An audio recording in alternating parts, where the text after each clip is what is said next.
যাদের ডিসপ্লের মাঝ বরাবর থেকে টান দিলে নোটিফিকেশন বার্ন চলে আসে, এই অপশনটি আসে তাদের জন্য এই ভিডিওটি।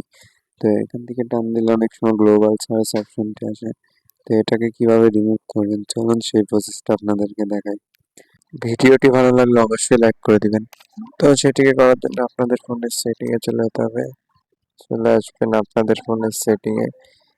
যদি কোনো কিছু বুঝতে অসুবিধা হয় অবশ্যই কমেন্ট করে জানাবেন। সেটিংয়ে যাওয়ার পর এরকম একটি ইন্টারফেস শো করবে আপনাদের সামনে। আপনাদেরকে খুঁজতে হবে home screen and lock screen. এই যে এটিকে ভালো করে দেখবেন, home screen and lock screen, এটাকে এই অপশনটিতে ক্লিক করে দিতে হবে। এরপর দেখবেন swipe down on home screen.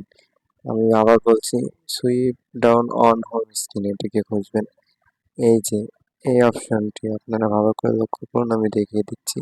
এই যে এই অপশনটি, তো এই অপশনটিতে ট্যাপ দেওয়ার পরে এরকম দুইটি অপশন আসবে। উপরেরটা আছে গ্লোবাল সার্চ, এটা অন করা আছে। আপনারা নোটিফিকেশন ব্রাউজার এটা অন করে দিবেন।